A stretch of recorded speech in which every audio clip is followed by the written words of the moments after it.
A lot of friends. Sit down. We have a little time. Just everybody. Thank you very much. And our great speaker, Speaker Johnson. And hello to the men and women of one of the most consequential Republican majorities in history. It's not a big majority, but it's just about the most consequential. The job you've done is incredible. And they are members that are warriors and really people that are for the American people, and that's why you're doing well, and I think that's why we're going to continue to do well. We're fighting a little tradition, you know, historically the person that wins, Democrat or Republican, wins the presidency. For whatever reason, it doesn't work out, but we've done a lot. I don't know, I think we had the best first year of any president ever, and that includes you. You came along with me and you made it happen.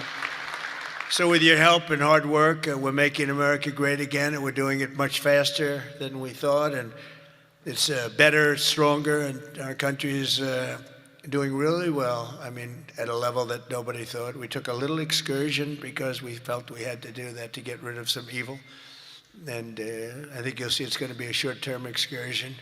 How good is our military, right? Amazing. How good. Short term.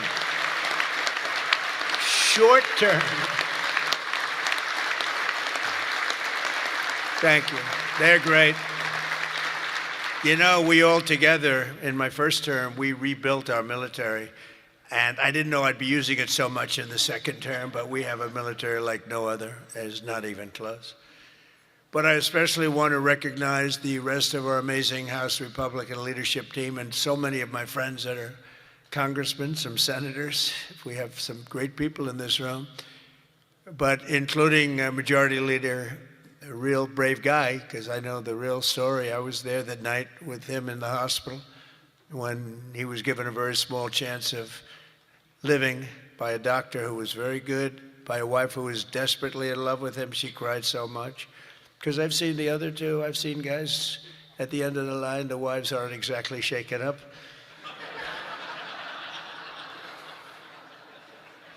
When they don't cry, when they have no tears or any sign of tears, this is not a good sign of a great marriage.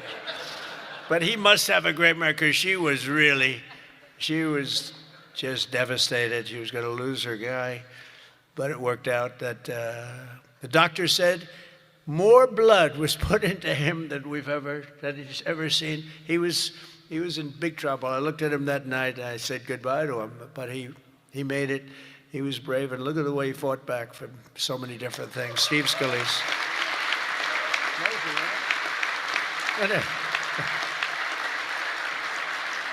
And we have another one, Tom Emmer, who I really got to know over the last few years, and I'll tell you, he's a winner. He's a champion with another great wife. We got good wives up in there.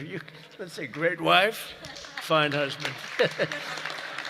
But Tom is just a real champion and a winner, and you have a problem, you go to him, he gets it solved. So thank you very much.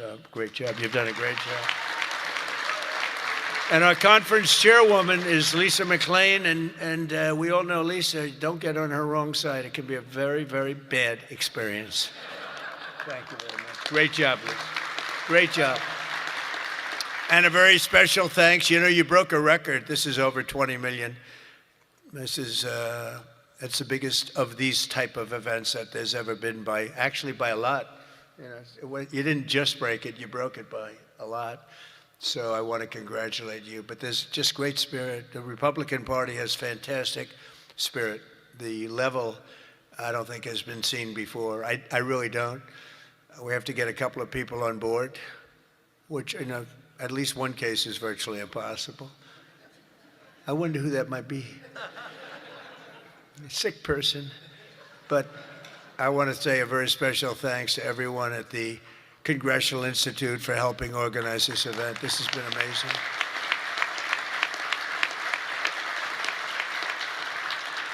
And over the past 9 days, we've been reminded of how vital our Republican majorities are. And it's, you know, it's America's future. We're really fighting because these people, you saw the other night at the State of the Union, you saw these people. They wouldn't stand for a mother who just lost her daughter by having her throat slit from behind. They wouldn't stand for a helicopter pilot who just got the Congressional Medal of Honor for landing safely in Venezuela, a helicopter with a lot of soldiers on that helicopter. And he was able to land it safely, and his leg was practically ripped off.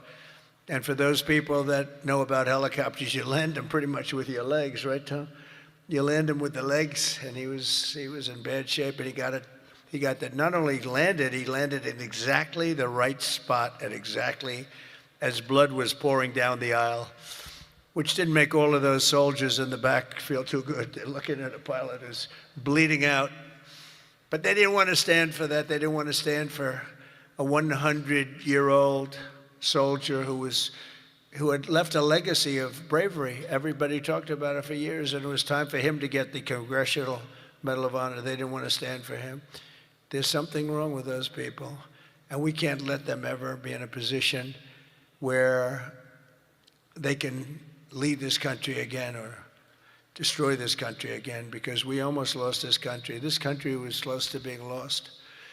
The representatives in this room provided the pivotal votes in securing a record $1 trillion for the United States military this year, and now the world is witnessing the importance of that investment with one of the most complex and stunning operations ever conducted, and that's Operation Epic Fury. That's a great name, isn't it? Epic Fury. That's even better than Midnight Hammer, which was pretty good too, right? That was where we knocked out their nuclear potential. That was a big day, because if we didn't do that, they would have had a nuclear weapon within 2 weeks. And I think we'd be in a lot different situation. And then you had, of course, what they did in Venezuela, how that was just so far so good. We've done a real job. We've got all good ones. If you go back and you look at Afghanistan with Biden, one of the worst, I think the most embarrassing moment in the history of our country. If you look at what happened with Jimmy Carter, also with Iran, but if you look at what happened with the helicopters and the hostages, it cost them the election. It was what a mess. The world respects us right now more than they have ever respected us before. And because of Republicans, you people in Congress, the United States has by far the strongest and most powerful military on the face of the earth. We're the strongest military anywhere on the earth, and now everybody understands it. Together with our Israeli partners, we're crushing the enemy in an overwhelming display of technical skill and military force. Iran's drone and missile capability is being utterly demolished. The Navy is gone. It's all lying at the bottom of the ocean. 46 ships, can you believe it? In fact, I got a little upset with our people. I said, what quality of ship? Excellent, sir. Top of the line. I said, why did we just capture the ship? We could have used it. Why did we sink them? They said, it's more fun to sink them. I said, they like sinking them better. They say it's safer to sink them. I guess it's probably true. But think of it, we knocked out 46, and actually took 3.5 days. Their terrorist leaders are gone. We're counting down the minutes until they will be gone. Think of it, we had leaders, and they're gone. Then we had new leaders, and they're gone. And now nobody has any idea who the people are that are going to be the head of the country, and will not relent until the enemy is totally and decisively defeated.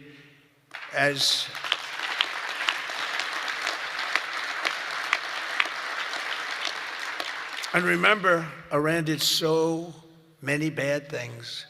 They were really, if you look at Soleimani, who was taken out, as you know that, but you know who. But if you look at Soleimani, the father of the roadside, you call it a roadside bomb because most people don't understand the different terms. It was when they plant bombs in roads, as you drive by, happily drive by, the bomb goes off, and no matter how strong the armament, it just kills the people. Or you lose your arms, legs, and face. And those bombs got worse and worse, and he got happier and happier, and we took him out. That was a big thing because he was the head. It might have been a much different story. They may have been much more capable than they are had he lived, because he was capable. He was vicious, violent, and capable. But we got rid of him first term. And we did so many things. I mean, we've done So many things, but as you know, on Saturday I traveled to Dover Air Force Base to be with the families of 6 fallen warriors as they returned to American soil. And I know that everyone in this room joins me in sending our prayers and eternal gratitude to the families of those great heroes. Those families are incredible families. Devastating to be. Hardest thing to do. You know, I've done it a lot. The hardest thing to do is to go to Dover, because Dover is where, for the most part, a lot of the fallen, the warriors, the great young people that have died in war, they seem to mostly go to Dover. They come home to Dover. Dover does a great job of handling things. They have men assigned to the family. They have men and women that are incredible, assigned to the families. It's a beautiful thing, but it's also a very sad thing. But they all said one thing to me: make sure you win, sir. Make sure you win. They weren't playing games. They want to make sure. They said it. Everybody said it. They were separate, but everybody said the same thing: make sure you win. We will. We've already won in many ways, but we haven't won enough. We go forward more determined than ever to achieve ultimate victory that will end this long-running danger once and for all. 47 years, it should have been done a long time ago. The world would have been a different place had some president had the courage to go and do it. They should have done it many, many times. They had many opportunities. The United States of America is the greatest and most exceptional nation in human history, and will not be threatened by evil terrorists and lunatics any longer. We just can't do that. And you know, when I always talk about how great our nation is, I don't know, I don't consider our nation very great. For 4 years under Biden, we were a laughingstock all over the world. We were a laughingstock. So, you know, I say great, great, great, but I don't know, when you look at what happened with so many different things, the open border, 25 million people, many of them very bad people pouring into our country with open borders that just said, come on in, makes no difference. They emptied their jails into our country. 11,888 murders, 50% of which murdered more than one person. The drug dealers came in, the mentally insane came in, they emptied their mental institutions, they emptied their insane asylum. That's a step above a mental institution. They emptied them all right into our country, and we've done a great job of doing what we've done. Think of it, we have the lowest crime rate that we've ever had. We have the lowest murder rate in 125 years, and we're saddled with all of the problems of the criminals that were let in. You know, look, they're smart people. I know the people that run those countries, every one of them, and they're all streetwise, very smart, and I would do exactly the same thing. They emptied their jails into our country. I said that was going to happen when I heard that they were having open borders. I didn't believe that they were going to happen. When I realized that they actually were going to have open borders, I said, we're going to have every person in jail. We're going to have every drug dealer. We're going to have all these countries all over the world. The Congo, they emptied their jails all the way from the Congo to all parts of South America, Asia. They sent in their people in jail, murderers. Some of the worst people on earth got sent into our country. And I'll tell you what, ICE is unbelievable, what they have to put up with and how tough they have to be. That goes for Border Patrol, and it goes for law enforcement, our law enforcement people. But sadly, even as our service members are fighting bravely to protect America abroad, the Democrat minority in Congress is deliberately sabotaging our national security at home. And you're going through it right now, fellas. I mean, you're going through, it's not even believable. You know, we should be very safe right now, especially when we're attacking somebody that's evil, bad intention. But last week, 53 House Democrats voted against a resolution affirming that Iran remains the world's #1 state sponsor of terror. Who the hell would do that? I mean, almost every act, whether it's Hamas or Hezbollah, no matter what, you take a look, it's Iran or Iran sponsored.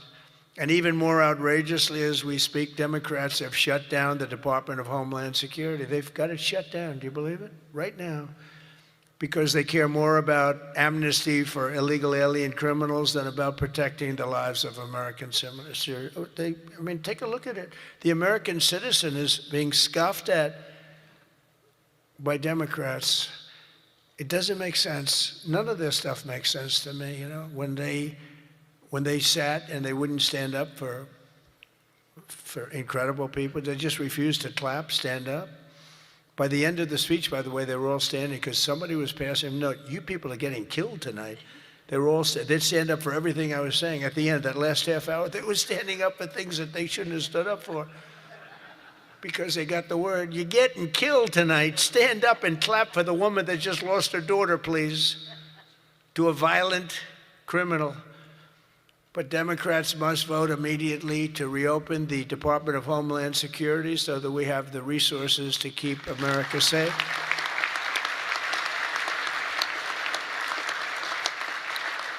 And under our pro-America, pro-worker, pro-family agenda, our country is winning again and America is respected again. And I think we have a country that's as hot as it's ever been, ever before, maybe hotter. And I say it all the time. The king of Saudi Arabia said it to me better than anybody could say it. He said, I get along with him very well, very smart person. He said, a year and a half ago, your country was dead, absolutely dead. We never thought it was coming back. And now you have the hottest country anywhere in the world. It's true. We're the hottest country anywhere in the world, by far. And that's before we showed off our military strength with Venezuela and now with Iran. Iran was supposed to be this big, powerful country. We wrapped the hell out of them. And, I don't know when they cry uncle, but they should have cried it 2 days ago, right? But they don't have anything left. In our country, inflation is plummeting. Incomes are rising. The economy is surging. Our border is the most secure at any time in American history. And the murder rate is the lowest in 125 years. That's before my father was born. My father was born 6 years later than that. I don't know if he'd like me to say that. Never liked to talk about his age. He said, don't talk about that.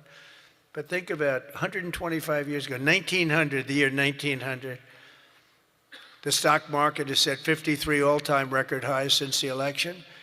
And it's going to go a lot higher as soon as we get rid of this stuff that we're doing right now, that we really had no choice. I mean, I asked people, I said, would you rather do this or would you rather go along nice and smoothly, but eventually have a catastrophe the likes of which perhaps the world has never seen?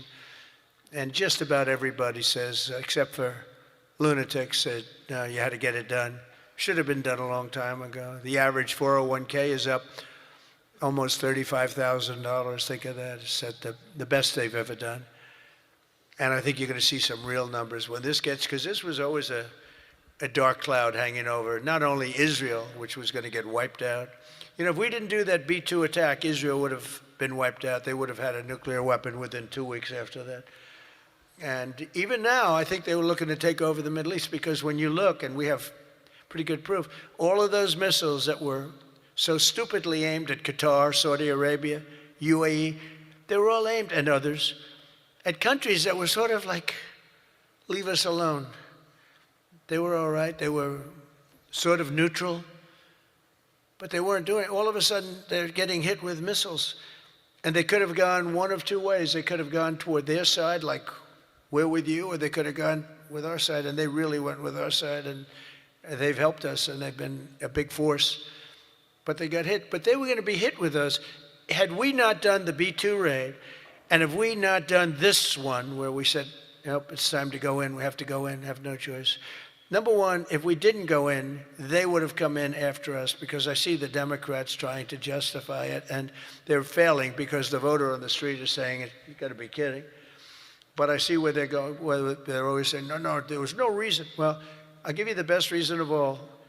Within a week, they were going to attack us 100%. They were ready. They had all these missiles, far more than anyone thought. And they were going to attack us. But they were going to attack all of the Middle East and Israel. And if they had a nuclear weapon, they would have used it on Israel. And this was going to be a major attack. They had all of those missile sites and all those launchers that we got rid of, about 80% of them right now, by the way. Got rid of most of the, see, it's died down to a trickle. There are very few launchers left. What our military has done is amazing. They wiped out almost 20%, maybe 22, 23%, but the rest are going very quickly. And the missiles have been largely knocked out. The drones have been knocked down, and we're hitting where they make the drones. We know them all, and we're knocking the hell out of that now where they manufacture the drones. A lot of work, a lot of brilliant work, but we're going to have a much safer world as soon as it's finished, and it's going to be finished pretty quickly. With the help of our House Republican majority, we passed the largest tax cuts in American history, and we have to be talking about it. And with the great big beautiful bill, we delivered no tax on tips, no tax on overtime, and no tax on Social Security for our great seniors. And we did something else which is great that nobody ever talks about, Tom, and we have to talk about it. We made interest on auto loans fully deductible. That's never happened. We've never had that. You know, rich people always get deductions, but middle-income people, people that have to struggle a little bit, never did. But now they can deduct the interest paid against their taxes. We have one little proviso, and I put this on, it's very important. Only if the car is made in America. All right? That's going to have a huge impact. That's going to have a huge impact. We passed the Trump accounts to give every child in America a head start on the American dream, and that's so good. It was,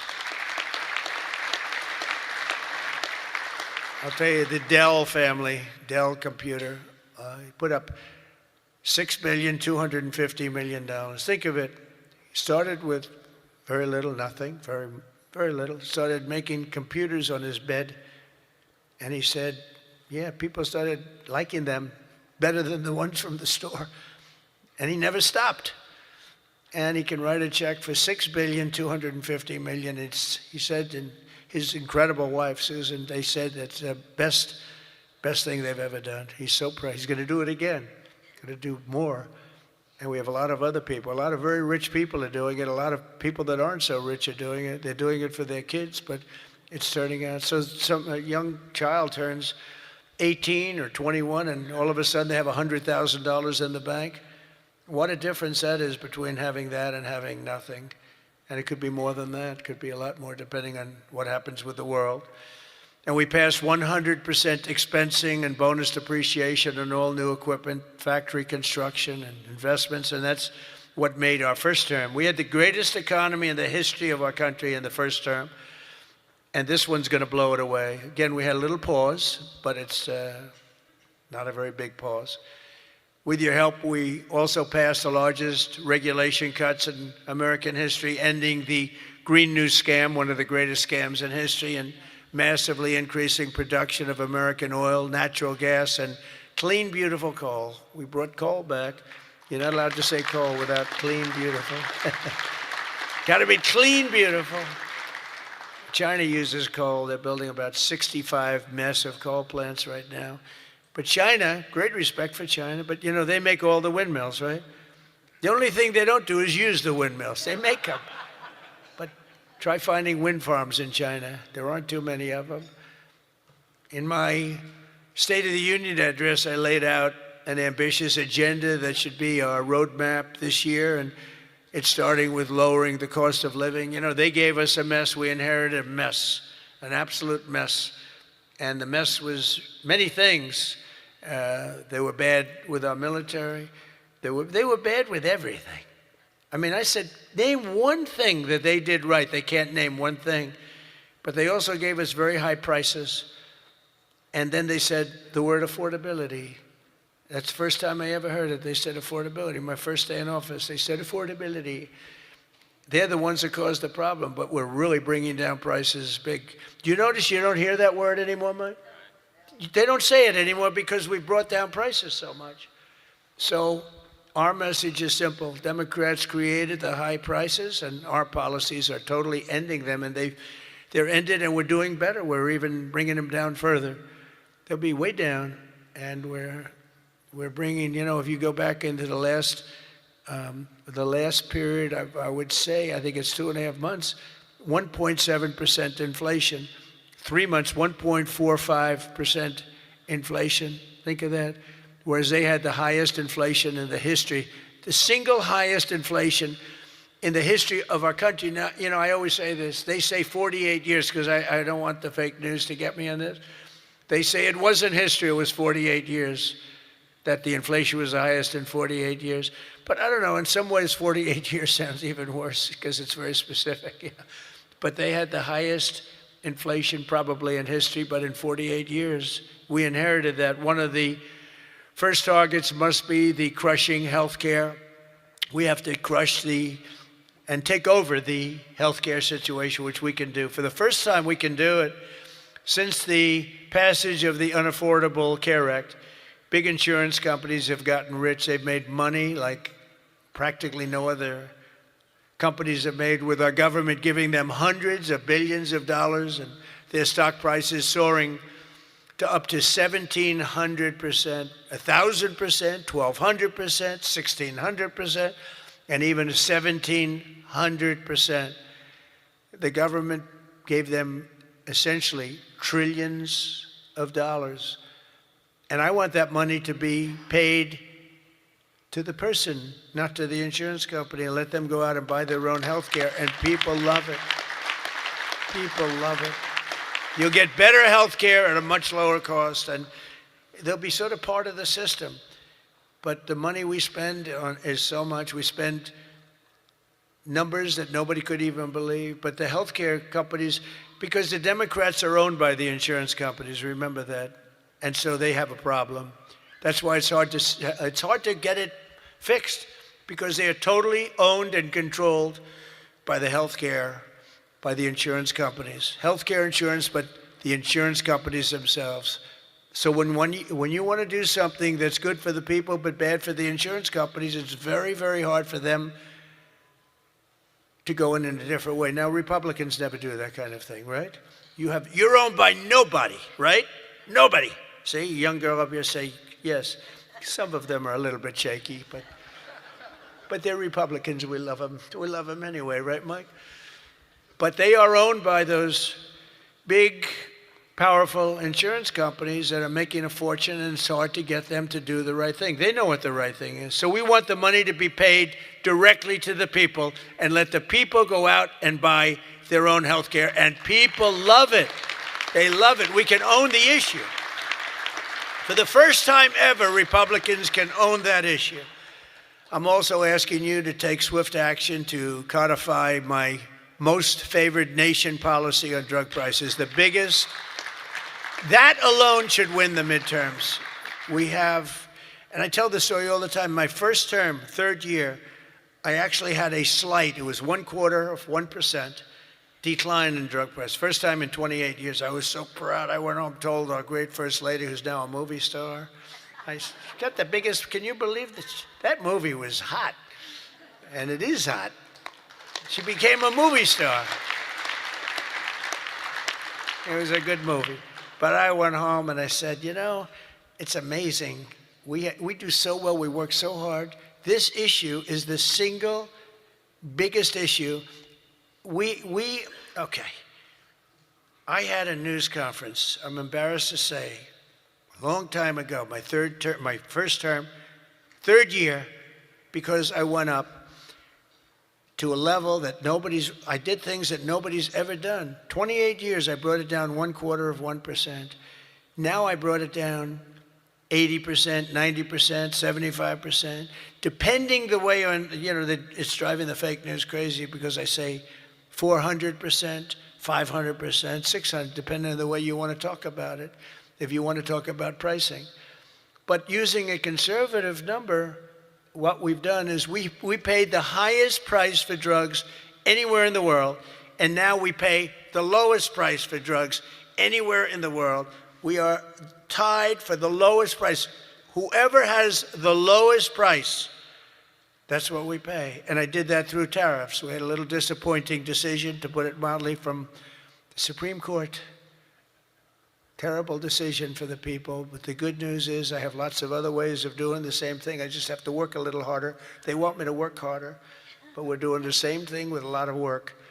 But I used tariffs to get this because I went to other countries. The drug companies were not easy, but I got them. I said, we're not paying. We were paying for a pill $130 that in London and Germany and different places you'd pay $10. So we were paying 13 times more. They're paying $10, we're paying $130. And the drug companies, I called them in. We had a rough time, but it wasn't that bad. And they agreed because they knew that I couldn't get the countries. You had to get the countries to approve it. And I called up, and you've heard me say this a couple of times, not often, but I called the countries up. I called up France. I said, Emmanuel, you have to cut your good friends from America a reasonable deal. What's happening is you are paying a tiny fraction for drugs. I said, no, Donald, I cannot do anything about that. I said, you can. And he said, no, I will not do it. I will not do it. Because he'd have to raise his pill from $10 to $20 and maybe even $30. Ours would come down from $13 to $130 down to $20. Think of that, from $130. That's what you're going to get, from $130 to $20. But he has to double his price from $10, and they were the boss. I said, no, you will. No, Donald, I cannot do that. And I heard this from all the other countries too, very elegant people. And they were saying, no, we cannot do this. We will not do this. I said, yes, you will, 100%. No, we will not. Because, they have to double up their prices. And I said, well, here's the story. If you don't do it, I'm going to put, in the case of Emmanuel, I said a 100% tariff on all wines and champagnes coming into the United States. No, Donald, you cannot do that. I said, I've already got the legislation. It's right in front of my desk. I'm going to sign it. Emmanuel. He said, Donald, I will agree to this. So he agreed. Everybody agreed. I got every country to agree. And now you've done something that no other president could have done. No, I don't want to brag. But, they've said this about a lot of things. No other president could do some of this shit I'm doing. No other president. The things I'm doing, nobody else was going to do it. They say it all the time, sir, could you do this? You're the only one can do it. But we got it done, and we got the countries to all go along. Because I said, if you don't do it, I'm going to raise your tariffs to 200%, to 150%, and that's 10 times more than I'm asking for. And every single one, if it took me 5 minutes, that was like a long time. I was doing badly with that one. So now we have most favored nation pricing into permanent law, and you should codify it. But I don't care that much about codifying it, because what politician is going to agree to increase drug prices by 500%, okay? So, but it's still good to have it codified. Don't you agree? They're saying, sir, we have to codify it. I said, that's okay, but I'm not. Other things you should codify. That I can tell you. This one, you should codify, because you want to take credit for it. You want to take credit for it. So if you can, please codify it. Get out there and codify. You're getting an 80%, 85%, 55%, 70% reduction in drug prices. Codify it. But if you don't, no president's going to raise it, in my opinion. Although they are crazy, these people are crazy. They could find a way. You better get it codified. And as we work to bring down interest rates so that more Americans afford a house, I'm also asking you to ban the Wall Street firms, large Wall Street firms, institutional investors, from buying up thousands and thousands of single-family homes, hundreds of thousands of homes, because homes really are for people, not for hedge funds. We want to get the market out so they can do it, and we're stopping it. We want people to be able to buy a house. It's the American dream. Buying a house is a part of the American dream.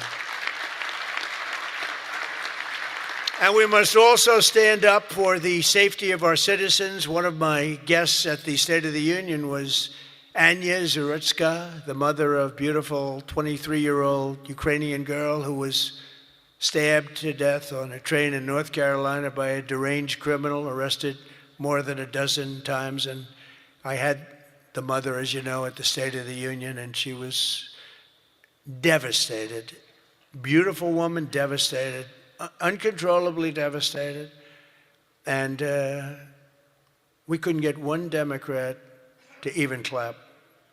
The Republicans clapped and went wild, and they loved her. Not one Democrat in that whole room even thought about clapping. They sat there frozen-faced, disgusting.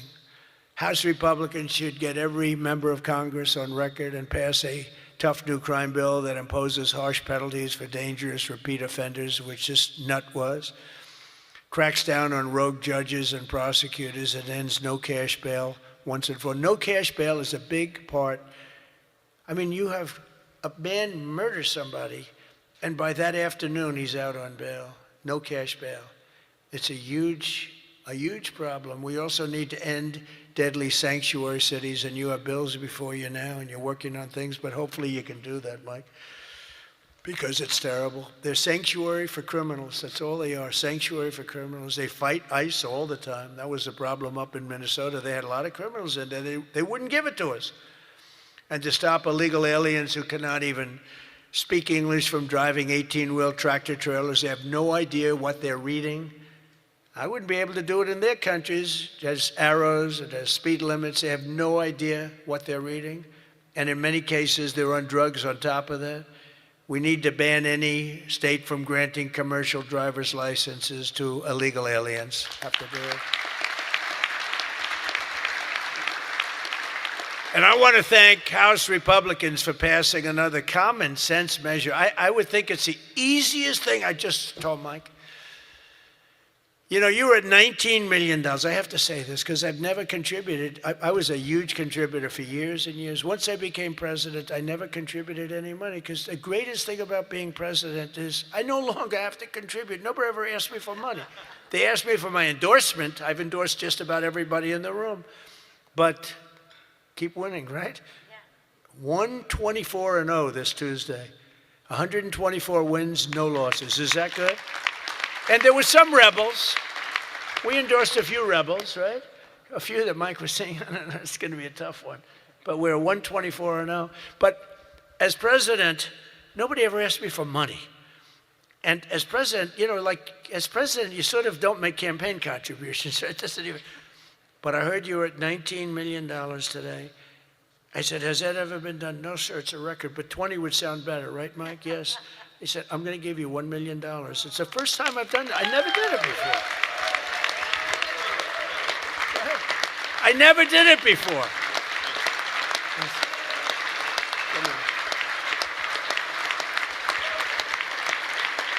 I never did it before. Now I'll be hit up by every political group, every Republican running. Sir, can I have some, give me a little cash. I'll have Emmer come up to me and say, how about a little cash for my campaign? I will no longer have the excuse that as president, anyway, no, but we had to hit the 20, right? We had to hit the 20. That was a hell of a thing. You beat it by a lot. You beat the record, the previous record by a lot. But I want to thank House Republicans for passing another common sense measure, to me, the easiest of all, the Save America Act, to protect our sacred American. Look at this.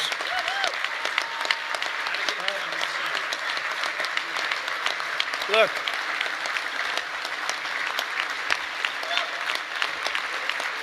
It's the easiest thing we have. I can't, it's the easiest thing we have. Now, the problem is you call it the SAVE Act, and nobody knew what the hell the SAVE Act. Have you been seeing, I've been working overtime the last month. It's called the, capital the Save America Act. And I saw Schumer yesterday, we will stop Save America. He's getting killed. They can't do it. And then the things within the Save America are so good. But just the title. So we had that with MAGA. Greatest name of all time. Make America Great Again. MAGA. It just worked. You know, I had something, Keep America Great. It was good, but it didn't have that MAGA. You know, there was nothing you could see. I had CAG. And CAG, I said, you know, no longer, that's not good. But MAGA is great, and we'll always respect MAGA. We love MAGA. We're never going to let you down with MAGA. But this one's even better if you think about it. This says, America. We're going to save America. The Save America. How can they fight us? The Save America Act. And I've watched them. I watched Schumer, who's horrible. What a horrible politician. He is now a Palestinian officially. He is registered as a Palestinian. He's taken the biggest turn of any human being I've ever seen. He's gone from totally pro-Israel to totally pro-Palestinian. He wants to protect the Iranian people that are quite nasty. But it's very simple. All voters must show the act. Voter ID. Ready? This is not complicated. Voter identification. Now, if I have a whole list, but I don't want to put. I have like hundreds of things on the list. If you go shopping, if you do this, if you buy a car, if you license a car, if you point to everything you need to have identification. So all voters have to show identification, ID. All voters must show proof of citizenship in order to vote. So you have ID and you have citizenship. So far, good. No mail-in ballots except for illness, disability, military, or travel. Mail-in ballots are a disaster. Jimmy Carter, the best thing he ever did, he headed a commission after he was president. It was the single best thing, and he did a thing on mail-in ballots. He said mail-in ballots should not be allowed because they are inherently dishonest. And we have seen it time and time again, and we just keep going with it. And I put that down as a top 3. Look, no mail-in. Now, you have the exceptions for the military, and I would even say foreign-based military. But for the military, for disability, for illness, and if you're traveling, you have an excuse. And I was lenient on that. But those 3 things. Then I added 2 more. These are best of, best of. These are called best of Trump. We should also add on to this bill. And so what I've asked Mike to do is to draw a new one with these few things added. And let's go for the gold. Let's not just get one like voter ID, but, it can be given to you by your daughter. Your daughter, she has to be of age, like above 6 years old, she's allowed to say. You had to see some of this stuff is so bad. They're doing everything possible because they know if we get this, they probably won't win an election for 50 years, okay? And maybe longer. And they're going to fight like hell. But boy, do they get killed. Because even the Democrats, you saw the numbers today, Democrats voted 86% that this stuff should be passed. The Democrats. With Republicans, you're at 98%. But Democrats are at 86, except for the people that run the Democrat Party, because they want to try and win elections illegally. It's the only reason you vote against voter ID is because you want to cheat. There's no other reason. They come up with reasons. They say, it's racist. That's their number one, racist. Then you have to explain it, and they're just sitting there mumbling. They can't explain it. And it's actually very insulting when they use the term racist. Very insulting to the people that they're trying to so-called defend, but they're not defending. Then I wanted to add 2 more to it because they're, I say 95%, maybe 100%. No men in women's sports, very simple. Add that in. And I wanted to add in one other, I'm not even adding in no open borders because, there's some people that like open borders. These people are crazy, but that's okay. Because I want 5 things that are like close to 100%. No transgender mutilation surgery for our children. You can't have transgender for our children. So those 5 things. 5 things. Voter ID, citizenship, mail-in ballots, no mail-in ballots. Right? We don't want men playing in women's sports. That's got to be about close to 100%. We don't want men playing in women's sports and no transgender mutilation of our children. Now, that should be the easiest thing to get past that you've ever had. Each one, it's best of Trump. Those are best of Trump. I have some that are very popular, but I wouldn't put them in that category. This is the number 1 priority. It should be for the House. And I'd like to ask Tom, Steve, Mike, all of you, if you would, I'd like to have you go back and Lisa, hello, darling. She was screaming her affirmation of what I said. The kid went wild. She was so happy that somebody finally said, let's vote on this.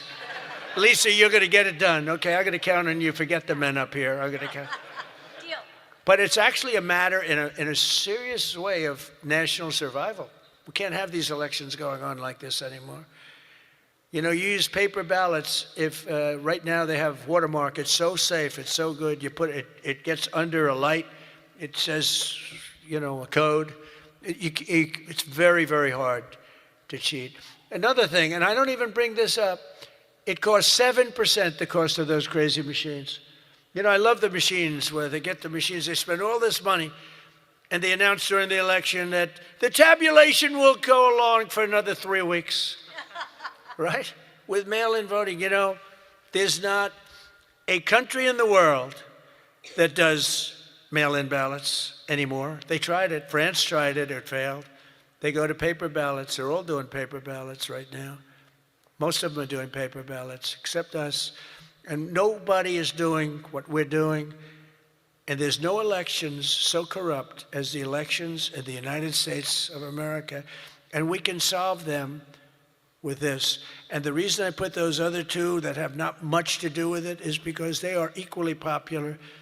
And I think it might help us. And for those people that like FISA, I said maybe you put them together because a lot of people feel very strongly about FISA. Some people don't, but the people that want it, they really want it. And generally, for whatever reason, they're opposed to what we're saying about, you know, about the ballots and about citizenship and all of those things. And so put them together and you might get a vote, but we have to get it done. And then we have to get the Senate to do it. But if you could send a bill up to the Senate, we're going for the gold. We don't want what was said. The SAVE Act, it was all right. Nobody knew what the hell it was, including me. I kept saying, what's this? Save America Act. Don't ever say SAVE Act again. It's a loser. The SAVE Act. Nobody has any idea what are we trying to save.